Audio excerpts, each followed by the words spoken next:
Doni Jones Live. I am Doni the Tree Lady, and normally you would hear a voice say, and I'm Marty McFly, but Marty's not with us today, guys. We got to throw some prayers up for my boy. He's not feeling well, but we didn't want you guys to miss the episode, so thank you guys for tuning in. We have a great show for you this week. We have an amazing woman who I've actually become friends with over social media. And for any of you that have followed me, you know that I love social media, but I also kind of hate it a little bit because there's so much junk on it. But it's really cool when you find somebody that is like-minded and makes you feel like, oh, so I'm not crazy. I know I'm right on this. And she's one of those people that has really been encouraging with how she stands up and speaks the truth, sometimes in a situation that may not necessarily be so popular of a opinion. So like I said, she is a life coach. She's a diversity consultant. She's an all-around amazing boss lady. And I'm talking about Miss Trice Ross. How are you doing? Hello. How are you? I'm excited to be here with you. Well, this is I'm amazing. excited. I know. I remember when I reached out to you, I was like, I hope she says yes, because she's so good, you know. Why would I not? I mean, you're amazing. I know you're busy. So, yeah. But the thing, I think that the reason why I was kind of questioning whether you would or not is because I know it's one thing to share your opinion and to put it out there on social media. But sometimes, you know, if you've got to kind of package it and make it into something, whether it's putting it on a show or, you know, putting it in a package and putting it on YouTube, it's a little bit different than just kind of, you know, I'm just quickly saying this statement. But then come to find out you're a life coach, so you're about helping people change their lives. And I think a lot of your opinions help people.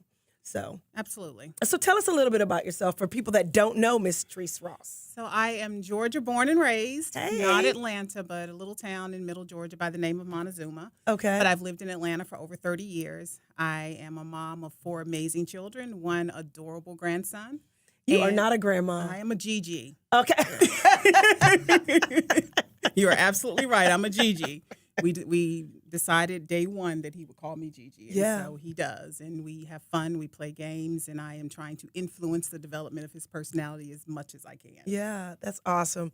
Well, I think the fact that you are somebody that stands up for truth, I think that's one of the biggest things that you can do to help, you know, your kids or your grandkids' personalities, you know. And I always say that I think that's part of what made me who I am, is that my dad was the type of person that stood up for what he thinks is right.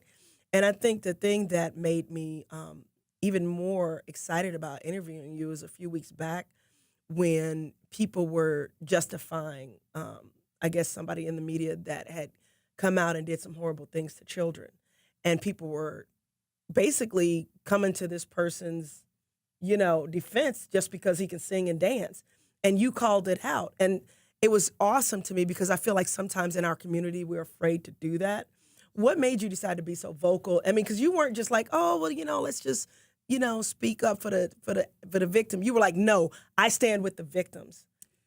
I think it's because of the people who've confided in me, who've had their lives interrupted because of those kinds of malicious things that have happened to them. Right. And no one stood up for them. Right. When you've had a young woman who is crying in your arms because someone has raped her, those emotions don't go away. Right. And when I see someone justifying the behavior, Right. and not thinking about the impact that it has on those who may see that justification, Right. it incensed me, and Absolutely. it just caused me to really take a stand, draw a line in the sand and say, this is where I stand. And Right. if you don't like this, then goodbye. Right.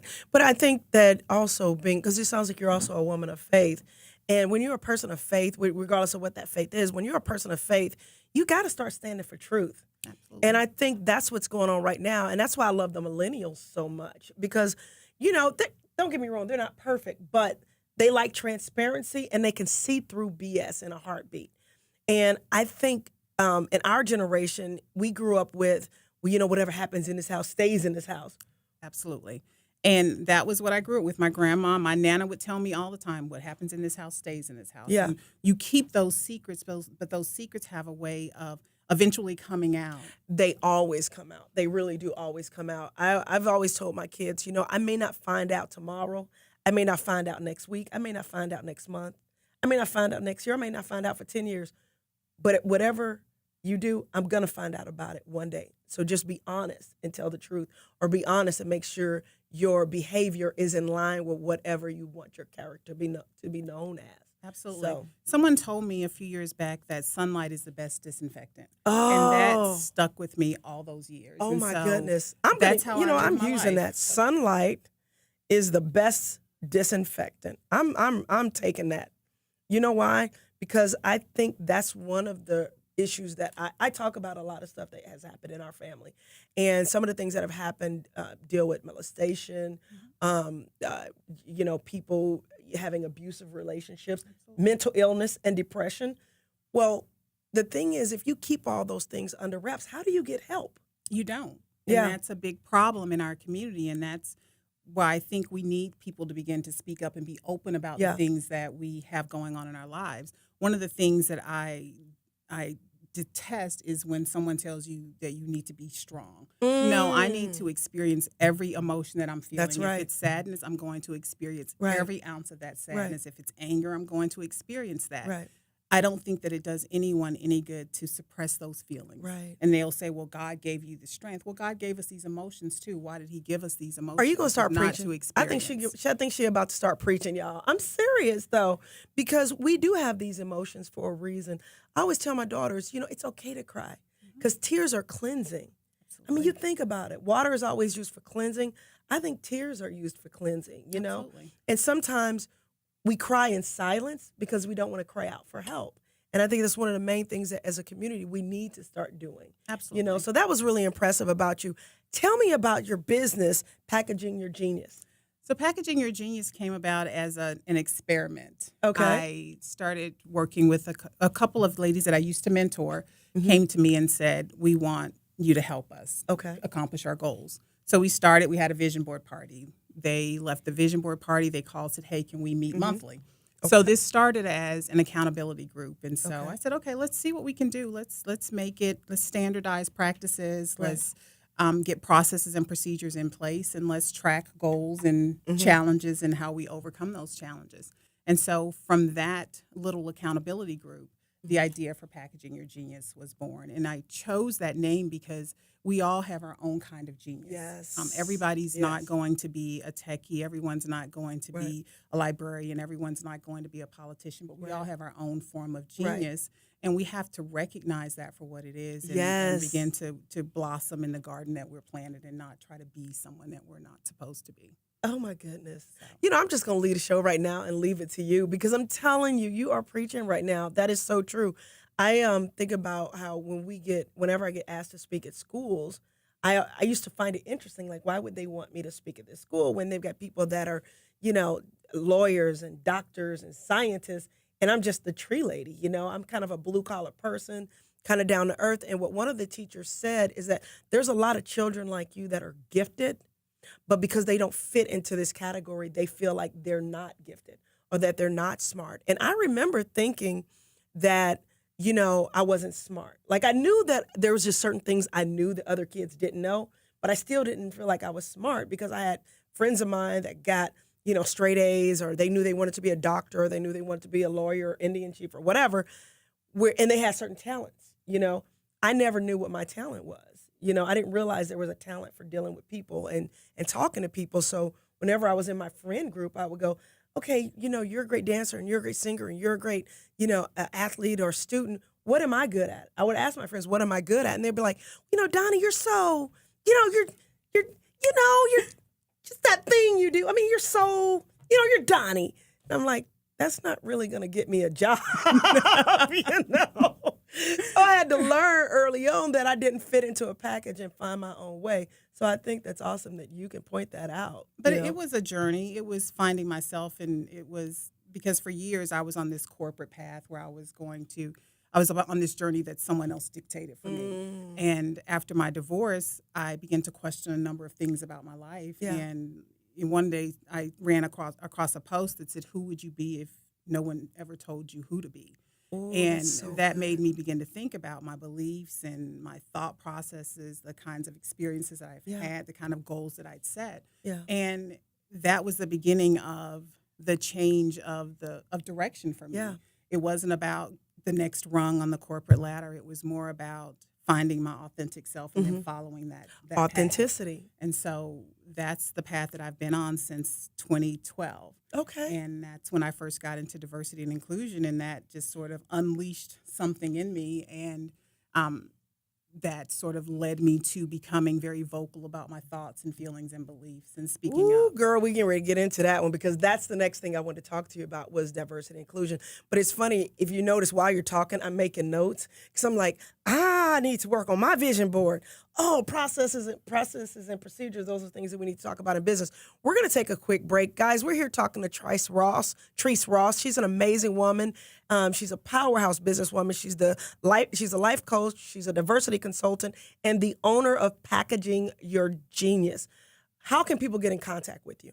People can reach me at triceross@gmail.com or 678-754-1272. And repeat that one more time for us mature people that might take a while to write stuff down. 678-754-1272. Awesome. Well, like I said, I do want to get into a little bit of that at our next segment. But before we leave this segment, is there anything right now that you see that's going on in society that's just rubbing you the wrong way? We've become a society of judgment and divisiveness, Yeah. and we need to figure out a way to recognize that we're all human and how to capitalize and come together as humans. One of the things that I do when I do diversity training, I know we're going to get into that, is I bring a white egg and a brown egg into a training class, and I'll bring two clear glasses, and I'll break the eggs into separate glasses, and I'll say, what's the difference? Can you see it? And then I'll mix the two together, and there is no difference. And so when we really get beyond the exterior, we're all the same. We're all the same. And with that, we're going to take a break. We'll be right back. I am Doni the Tree Lady, and you are listening to Doni Jones Live. Thank you guys for listening, and we'll be right back.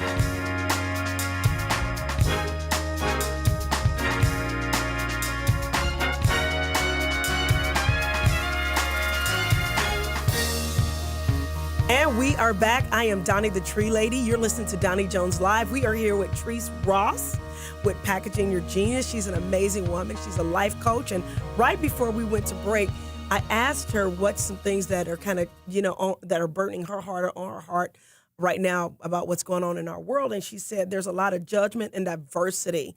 Can you speak to that a little bit? There's so much, I don't like this person because of the color of their skin, or because they're Muslim, or because they're Christian, or because they love the same gender. Yeah. And those are things that really shouldn't matter at the end Right. of the day. Are They they really a good shouldn't. person? Right. Or do Right. they do good in the world? Right. Are they making a good, positive difference in the world in which we live?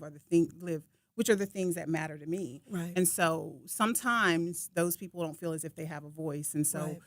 I'm an ally for those people. That's And awesome. because I've had people who spoke up for me and who stood up for me, and sometimes those demographics feel as if there's no one to speak up for them. So I'm that voice. You are that voice, and that's one of the things I want to use this show for, is to speak up for those people.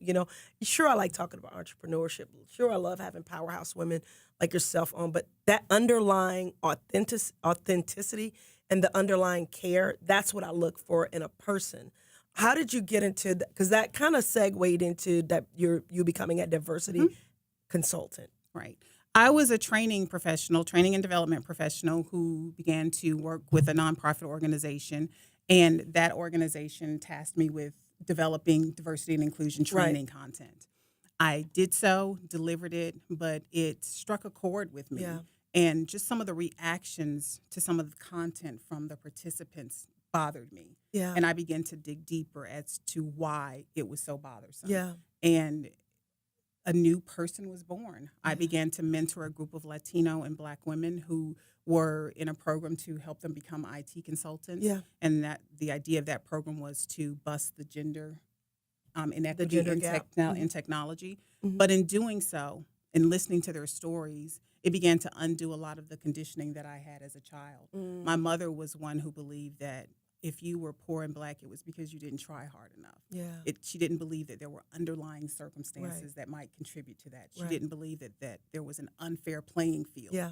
And as I began to work and mentor those young women, I realized that many of them had the drive, the zeal, the capability, but because of the obstacles that they'd encountered in life, they weren't achieving the success. It's funny you say that because I had that same issue. My dad was an entrepreneur.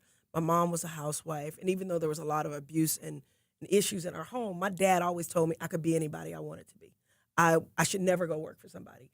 I should, go conquer the world if that's what I wanted to do. And so I grew up with that. So in my brain, I'm thinking, well, I've been through some hard times, but, I'm going to be all right. And I'm just going to pick myself up from my bootstraps and I'm going to just keep going. Well, I had a dad that told me no matter how hard times are, there's something powerful in you that'll help you get through it. Like if you persist, you're going to be okay. Quitters never win and winners never quit. Absolutely. So my dad told me these things. So whenever I hit brick walls, even though I got frustrated, I might have tears and stuff like that, I knew I was going to be okay. Not everybody gets that. Absolutely. My dad moved from a poor part of St. Louis to, at the time, a middle-class part of St. Louis so that we could get a better education. Mm-hmm. But what happened to those kids whose parents didn't have that? Absolutely.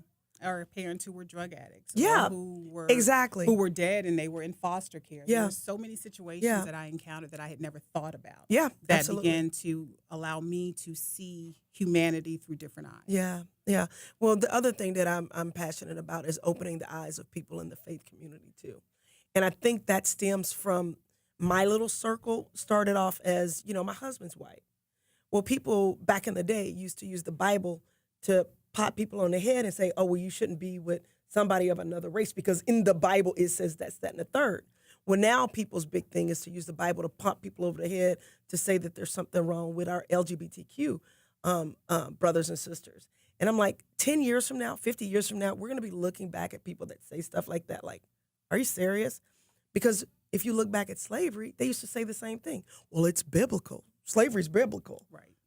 And we know that, that was a misuse of scriptures. Absolutely. So can you speak to that a little bit? Because I think that was one of your other posts that I chimed in on when we were talking about that. That's supporting our LGBTQ brothers and sisters. That was the beginning of me questioning my spiritual beliefs. Yeah. When I began to work with a company, and one of my roles in that company was to be an ally for the LGBTQ community. Yeah. And I grew up in the Baptist church where it's an abomination for you. Yes, it's an abomination. Gay. Oh my goodness. And so I had even though the choir director is, but absolutely. Go ahead. And so one of the things I try not to be hypocritical. I try to be authentic. So if I'm going to be an ally, I'm going to be an ally. If I'm not going to be an ally, I'm not going to be an ally. So I had to begin to undo that conditioning, and I began to research homosexuality in the Bible. And one of the first things that I learned was that there is no word for homosexuality in the original script. There's no word. In the Aramaic language, there is no word for it. And not only that, Jesus never said one word about gay people. Absolutely. Not one word, Absolutely. Now, he speaks about it in the Old Testament, but it also talks about sexual, perverseness, right. And that's because they use it as a method of torture during war. Preach. But you know what? I'm reading, oh God, we're getting ready to get spiritual here. I am reading an old book, about 10 years old, by T.D. Jakes, called Reposition Yourself.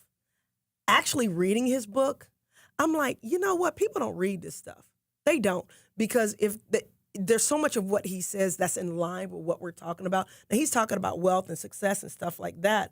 But it just made me realize the way a lot of people entitled what is it? What's that word? The word interpret scripture to appeal to their own prejudices is sad. And then they project that on other people, and then we have to live with the consequences. Absolutely. That was the beginning of me questioning my spirituality, my faith, because how can you call another human being an abomination if they're a good person? That's right. And so I began to ask those questions. I was a Bible study teacher. Yeah. I attended Sunday school, Bible study church. Right. So I began to ask those questions. Yeah. If God is a God of love, then how can another human being that you say God created be an abomination? Right. And if God so loved the world that he gave his only begotten son. And so you're saying pretty much that 70% of the planet to hell because they don't God think doesn't like make mistakes. Oh, so exactly. how can these people be a mistake? Yeah. And so I began to question and challenge. Y'all always want to use them in your music ministry, but go ahead, right. But I began to question what does that mean, and then I began to do the research about how we interpret the Bible. And oftentimes people get in the pulpit, but they're not Right. taking into context the cultural rituals of that time Yes. period, the Yes. history, the historical aspects of when the Bible was written. They just Right. take certain passages Right. and they transplant it to present Right. day society. Right. Certain passages now, things that they don't like Right. eating certain foods and things Leviticus of that chapter nature, 11, verse they 7 and leave 8 those clearly there. says don't eat pork. Right. There's a lot of pork chops up in the church. You know They what I mean? leave that there. Yeah, they But then leave it they there. take those other scriptures that they want to use to hit people over the head with, and they Right. bring them forward. Right. And they teach you that. And so I could no longer be a part of that. Right. So I don't do organized religion. I Right. still believe in God, but I don't do organized religion because I really don't care who people love. That's me. If you're a good person, then I'm good with you. Well, I'm still in church because I do love my church, but I did step away. I stepped out of the children's ministry because I did not think it's fair for the church for me to know how liberal and open-minded I am and then to have the leadership be so closed-minded, and I'm not in line with that. Like, I could not support that system anymore. So I stopped going for a while, but then I was like, God, these are my friends and family members that I love so dearly. And then literally every time I went to church, I ran into somebody that was either gay and they were in the closet and they were kind of contemplating suicide, or they were getting a divorce from somebody that was, kind of in the leadership level of the church, but they couldn't tell anybody that this dude was abusive. Right. Because, it messes up the image. And God said, you're not there for yourself. You're there for other people, whether it's giving somebody a hug, whether it's just loving on somebody, whether it's just being there to see that, listen, God's children come in all different shapes, sizes, colors, whatever, and I think that's where ministry is going. They're fighting it. They're fighting it right Very now. much so. But we're going to get to a point where we understand that we're all God's children, man. Absolutely. How do you see that playing out? I see that the old school way of thinking is going to, unfortunately, it's the part of the cycle of life. They're going to die and they're going dying, to go away. yeah, right. And it's going to be replaced with the millennials and the Generation Z and Right. the younger population. And they are actually the most inclusive generation. They really that are we've the most had. inclusive, yeah. And so I think as time progresses and these millennials and Gen Zers take leadership roles in the Right. church, that we'll begin to see a more inclusive ministry. Right. We're actually starting to see that now. I'm Right. starting to see ministries that are very inclusive Right. of those in the LGBTQ community. Right. They're very welcoming. of Or it. immigrants. Like Absolutely. the thing that has happened in our church, I actually want to talk about this when we get back. But one of the things that I'll tap on it real quickly is that the complexion of our church. We're very, very multicultural, but easily 10, 15 years ago, it was very, vanilla. You know what I mean? And it just so happens, Atlanta changes. But what has happened is that they've fought that, and you can't fight a natural transition. And so they have a lot of immigrants, but then the pastor on the stage is talking against immigrants. And I'm looking at this going, how can you be speaking against immigrants with immigrants sitting in the audience that are working in your ministry? You know that guy isn't. Right. Where's his papers? You know what I mean? Right. So those are things that I think that, once again, going back to transparency and authenticity, we're going to have to get to a point in society where we go like, look, man, we're all God's children, and I love you. Not only that, I've never been concerned about what somebody else does in their bedroom. Absolutely. Like, I not. literally, that never crosses my mind. Mine either. I'm just like, dude, really? But anyway, once again, guys, we're talking to Trice Ross. You're also listening to Doni Jones Live. Trice, once again, is it Trice or Trice? Trice. Trice, how do people get in contact with you, young lady? TriceRoss@gmail.com or 678-754-1272. Love it. We'll be right back.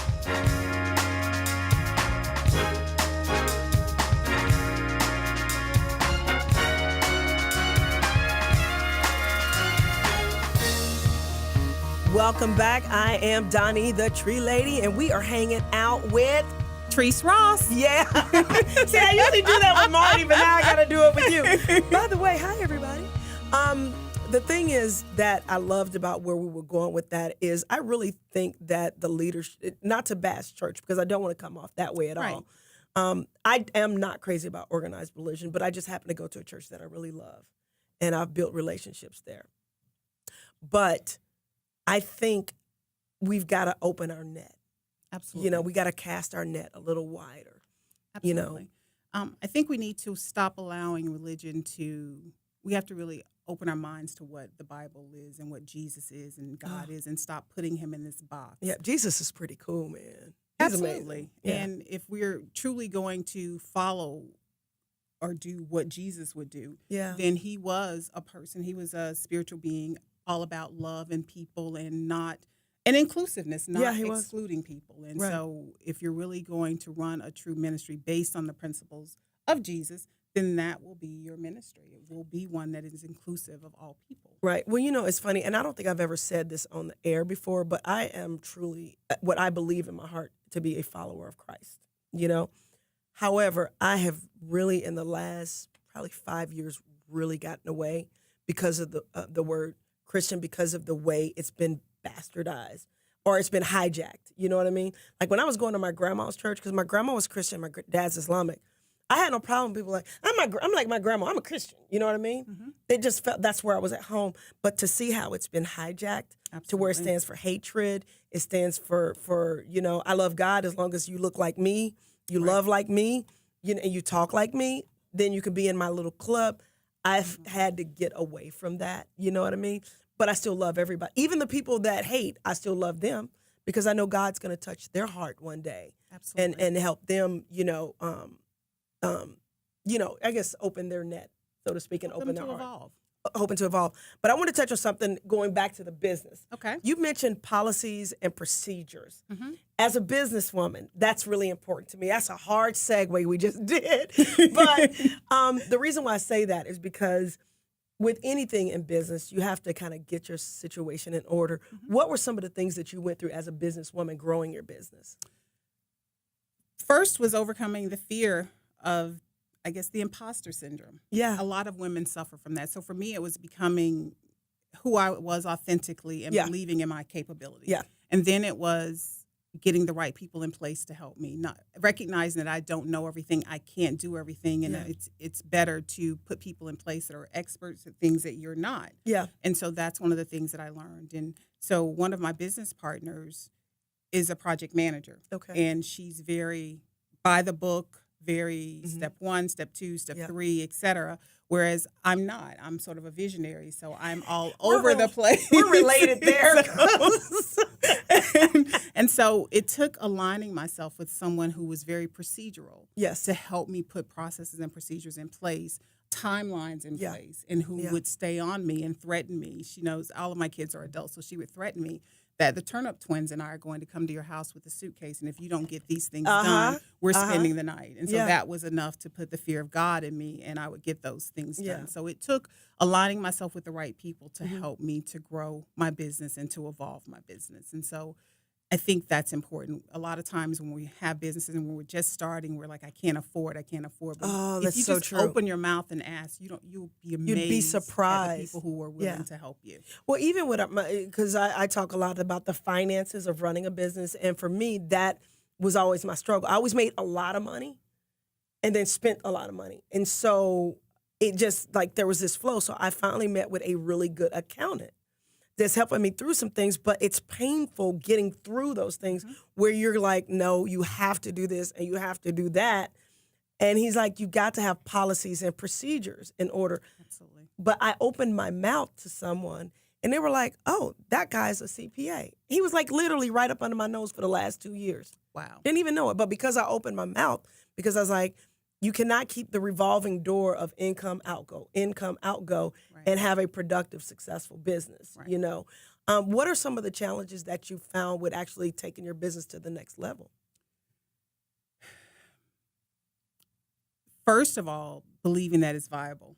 Yeah. Believing that I have something that someone else wants. And that's one of my internal struggles. It may not be everyone's struggle. Yeah. But I know that a lot of women, particularly Black women, may struggle with those feelings. Yeah. Then it's what to do and how to do it. Yeah. And that's where Google and YouTube. No. Yes, those are important, but sometimes you need you need a coach in your ear to say, you know what?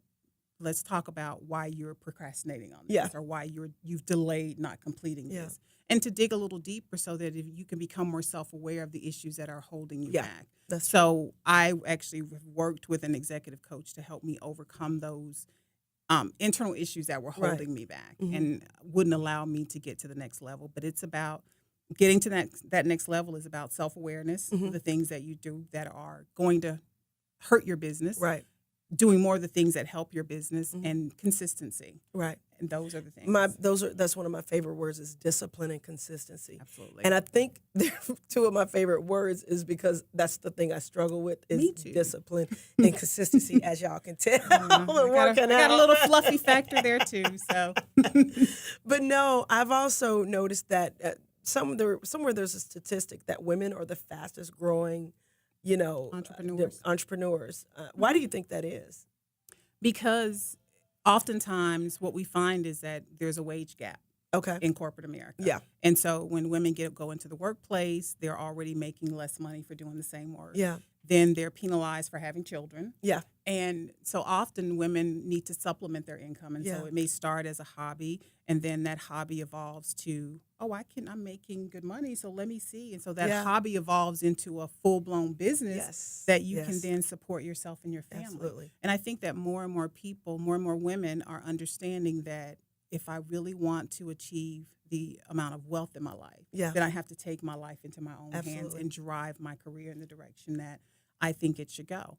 I was one of those women that was on the corporate path for such a long time, and it was about the next position and following the corporate guidelines. Absolutely. And then one day it just wasn't enough. Yeah. When I realized that I'm making 20% less than a guy who does the same work that I do, and I do it better. Yes. It was women we usually do so. Right, we do. No, I'm just and we got all these guys back here that are like, right.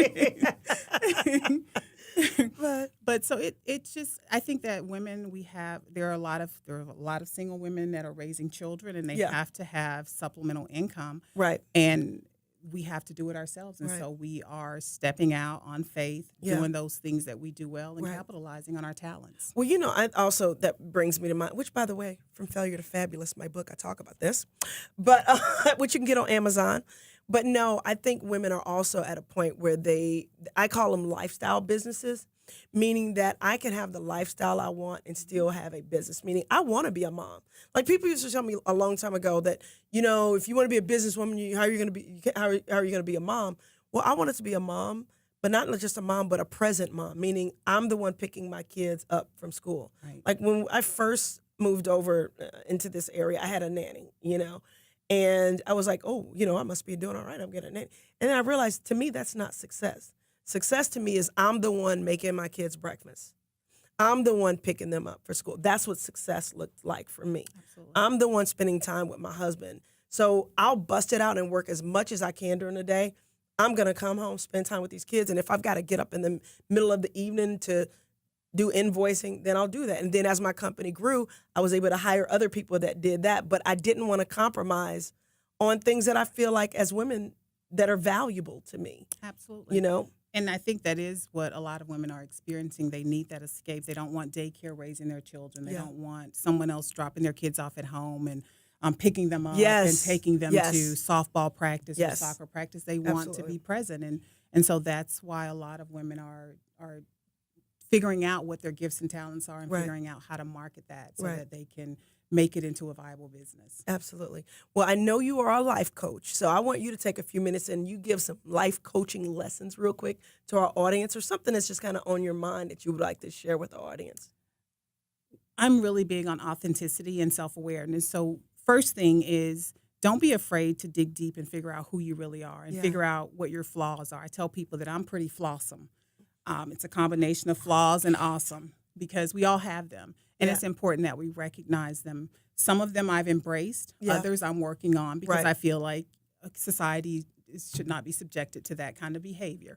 So I'm working on them. So self-awareness. And then once you're aware, then walk in your authentic path. So often we allow others to dictate who we become. Mm-hmm. We allow our parents to influence the careers that we choose, and we forsake the authentic journey that our soul is yearning for.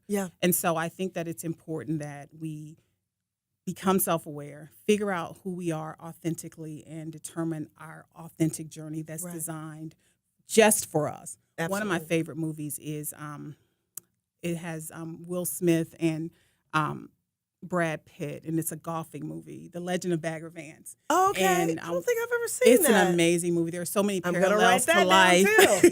And Okay. he talks about that there's a journey that's designed for each and every one of us. But so often we get bogged down in the wouldas, the couldas, and the shouldas that we miss that authentic journey that's designed for each of us. And so that resonated with me. That stuck with me. That's why it's my favorite movie, because we need to forsake the wouldas, the couldas, and the shouldas, find our authentic journey, and then walk that path. I love it. Well, I want to give some people some action steps on our last segment, but we're going to take a quick break. Once again, how can people get in contact with you? It's triceross@gmail.com. My phone number is 678-754-1272. Awesome. Well, I am just loving what you're doing, lady. I really am. And this has just been really a treat for me. But like I said, at the end of our show, a lot of times I like to give people some actual action steps, as well as maybe create some kind of little situation where we can kind of connect with people either on Facebook or on Instagram, so we can kind of know how this show is impacting your lives and also find out how Trice is impacting your life. So we're going to take a quick break. We'll be right back. I am Doni the Tree Lady, and you're listening to Doni Jones Live.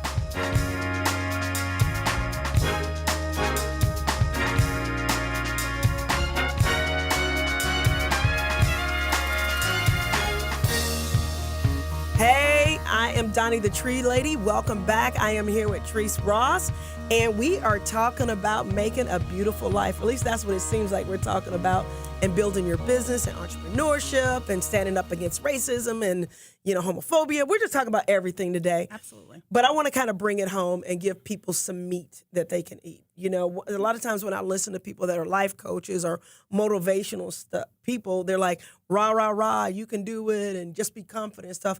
But I want to give people actual steps that they can take right now. So let's just maybe visualize a young lady or a young man that have a dream. They want to start a business. What's some things that they can do right now today to get that business going? Number one, you become a student of whatever your gifts and talents are. You're a perpetual student. You're a student for a lifetime. Mm-hmm. So you learn everything you can. Okay. You get over your shyness, and then you reach out to people using social media tools, people who are doing the things that you want to do. Right. You reach out to them and hold a discussion and ask them, how did you get to where you are? Right. I'd like to follow in your footsteps. Basically. Absolutely. Yeah. Then you develop rituals in your life. Rituals are very important. Waking up at the same time, following the same practices each and every day. Yeah. You develop your rituals and routines. Mm-hmm. One of the things that I do, I wake up at 5:30. I meditate. I plan my day. I do all of these things. You really wake up at 5:30? I do. I have a wake up call. Oh my God, it's not. I have a person in my life who wakes me up every morning at 5:30. So he's a great friend. I was going to say. I don't do it on my own. I'm hoping that one day I'll evolve but I'm not there yet. But no, I've heard that successful people wake up early, and I do wake up early, but just not, like my early is like 6, 15-ish, 30-ish, right, 45. And that was me. That was me. But then I also read the same thing, that they wake up between 4 and 5. Yes. I'm not getting up at 4. I'm not getting up at 4. So 5:30 is my concession. And it's had an impact on my life. Okay. So you create the rituals, and part of it is planning. I'm very big on planning. Yes. And with my accountability group and with Packaging Your Genius, one of the things that we do is we determine our annual goals. Yes. From those annual goals, we break down what we'll accomplish quarterly. Yes. And then quarterly, we determine what we're going to accomplish monthly. Yes. And then monthly, we break down into weeks, and weeks, we break down into days. And then that week, we're breaking down midweek. Let's check in. What obstacles have you encountered? Okay. How are you overcoming those obstacles? Mm-hmm. And at the end of the week, we celebrate our successes, but we also celebrate the learning opportunities that we've had, things that didn't go right. What could we do differently the next time? And so that's what I would encourage people to do. Is oftentimes we have these goals, we call them goals, but they're really dreams in our head. Yeah. Write them down. Find a way, or find people who will hold you accountable. Yeah. My accountability group, they each had to put together their personal board of directors. Right. And these were people who held a certain position in their life. Right. Find a shoulder to cry on. I'm not that person, because I'm going to give you the hard truth. I'm not the person that's going to placate you and tell you everything's going to be okay. Right. I'm going to say, okay, you got 5 minutes to complain, whine. Now we need to figure out our path. Well, it's funny you say that, because whenever people come to me and say, they're crying about, everything's going to fall apart, I do tell them, everything is not going to be all right if you don't get up and go to work. Absolutely. You know, I've got a friend of mine right now that's dealing with some challenges, and one of the things I tell him is, you gotta go to work. You know, but sometimes work, they're trying to build a business, but they may not have the resources they need. They have to do something to bring in income so that they can build the business. So you may have to have your small business or your dream be something on the side until you can make it a big dream. And also, don't look at other people's journey. And I talk about that in the book, From Failure to Fabulous. I talk about how, you know, everybody's journey is different. Meaning, for me, the way my brain works, I have to just go out there and jump and figure it out. And I'm gonna get bloody. I'm gonna get beat up. I'm gonna, you know, lose a tooth. I'm just gonna get jacked up. But that's how I learn, and I'll figure it out. But then after I learn it, I'm like, okay, I need to organize this stuff. Right. Other people can't function like that. And that's me. They will go mental if they don't have money to pay the rent, or if they don't, you know, they don't know what's going to happen the next day. So I tell them, go get a job until you can set enough aside to where you feel comfortable jumping out and doing that full time. But you got to know where you stand. You have to know where you stand. You know, and you have to plan. And you have to plan. And going back to planning, because I want us both to be able to give some action steps. I love the action steps you gave, and I want to kind of add mine to that. Absolutely. Meaning, I like to talk about the more practical things that people don't do when starting a business. Get a business license. Well, first of all, come up with a name for your business. Get a business license. Get yourself a Facebook page. Get yourself some Insta. Get a website, and put a little something aside so that you have revenue, whether it's through Facebook ads. And when I'm talking to small business people that might own a plumbing company, because a lot of times people think Facebook ads or Instagram is for people that are social media influencers like yourself, or people that are life coaches.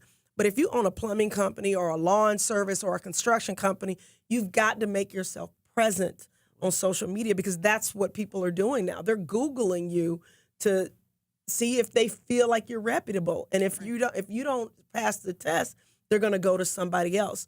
And even if you're not good at it, once again, you can go to Google or find a millennial or find your 12-year-old kid. Right. My 12-year-old was the one that got me on Instagram. And then I took it another further with Mr. Elijah over here in the house, who actually helped me take it to the next level. So those are some practical things. And then take a certain amount of your day every day and work on your business. Absolutely. That does not mean you got American Idol on and, you know, you got the dog sitting at your feet and you're eating popcorn and the kids running around the house and you're trying to do your business plan. You got to set aside some time where you physically work on your business, and you got to talk to people. That's the other thing I tell people. For me, I try to make a minimum of 50 calls a day. Whenever I get to a point where my business is going through challenges, and I've been through days where I'm like, okay, where's my money? I go, when was the last time you made your 50 calls a day? Absolutely. And guess what? As soon as that starts happening and I get on the phone, it's just like the revenue starts to pop in. Now, for some people, they may not be able to perceive 50 calls a day. They might just have to do 10 calls a day. Well, and if you're starting a business, your 10 calls a day might be reaching out to vendors, reaching out to prospective customers, reaching out to people that can help you in your business until you actually have a viable business. But you have to make a certain amount of calls and emails and texts a day in order to build your business. And use your other resources. For instance, use LinkedIn. Write articles on LinkedIn about what you do. For instance, Don's tree service. I need to do that. See, that's write an article about the things that you do that others might be able to take an interest in. Why it's important that you service whatever it is that you do. Absolutely, yeah. But you do that, and then you connect with others who are doing what you're doing. Absolutely. But begin to use, and then you comment on others who are influencers, so Yes. that you can then get followers from that. That's right. And so you use your time wisely. So often we sit down and we are watching American Idol or This Is Us, and we're just chilling and thinking, great show. Right. But, I record, and when I'm having downtime, I do that. That's right. But it's important that your business is always in the presence of mind, and that you're always figuring out ways to continue to grow and thrive. And social media is a big part of that. It is. And I want to piggyback. It's something that just happened that people don't do. I don't utilize LinkedIn like I should, but you as a business coach, a life coach, just said that. So I'm physically writing that down, and today I will be touching up my LinkedIn, and this week I will be writing an article. The reason why I bring that up is because people watch all these motivational videos, they listen to all the tapes, I'm aging myself. They watch YouTube videos and stuff, but they never do the things. Like, I'm serious. Whenever things are a challenge for me, I go, how many calls did I make? And then I get on the phone. That's what I mean. People don't do implementation. Mm-hmm. Have you noticed that in your business, that people, they get all the information, but then they never implement? Absolutely, and that's where the self-awareness comes in, because you need to dig deeper as to why you aren't going further. Why aren't you taking those necessary steps? Yes. And then find people that will help nudge you to take those necessary steps. Yes. Because oftentimes it may be that we don't feel that we're good enough. We may feel that we may be suffering from imposter syndrome. Right. We may feel that we're not equipped, not talented, Yes. etc. But find the people who will nudge you over that and get you to where you build up the confidence level in you, so that you can then get out and do the things that you need to do. I love it. And one other thing, and we're going to start wrapping things up, is to be around people that are working on their goals also. You got to be around people that are successful, or people that have the things that you want. And you may not always be able to be around them in your social setting, but you also got to get rid of people that aren't conducive to your goals. You cannot have people in your ears telling you that, oh, you're dreaming too big, or, that's a crazy idea. Or I used to have a friend that used to tell me, how are you going to be a good mom and work as much work as you do? That person, I assure you, is not in my life anymore. Absolutely. Because I'm a kick butt mom. I'm a pretty darn awesome mom, but it's because I work on it. But I also thought that I believed that it was possible to be a great mom and be able to run a business. Right, and you have to push yourself and put people in your circle that challenge you. When I do training, sometimes I ask if you would rather be on the losing team, be the best player on the losing team, or the worst player on the winning team. And how you answer determine whether you have a fixed mindset or a growth mindset. Oh, love that. And so if you say, I want to be the best player on the losing team, then you got a fixed mindset. I know I'm going to be the best player on the losing team because they're losers and I'm going to get all the spotlight. Right. But if I want to be the worst player on a winning team, I'm going to grow. I'm going to learn. I'm going to be challenged to push myself and to develop myself. And so that's what I encourage people to do. Awesome. Once again, how can people get in contact with you? And also give them 1 or 2 books that they can read as we wrap up, so they can go away from this interview with something. Trice Ross at gmail.com. 678-754-1272. Books that have really... Or people they can follow online, whatever, something that people can take. If you really want to get fired up, and I'm a follower of his, Eric Thomas. Yes. He wakes me up in the morning. That's my alarm. Besides my phone call, that's my alarm. Yes. He definitely tells you like it is. He lays it out straight for you. But also read. I have tons of books. I just can't think of a title now. Right. But definitely read, follow people, get motivated. Motivation is like bathing. You need it daily.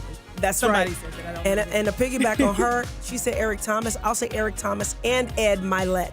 Yes. And then also follow Trice Ross. Absolutely. She's killing it. And follow me, Doni Jones, with Doni Jones Live. You can reach me at DoniJonesLive@gmail.com. That's DoniJones live, LIVE @gmail.com. Thank you guys for joining us, and we look forward to seeing you next week. Bye, y'all.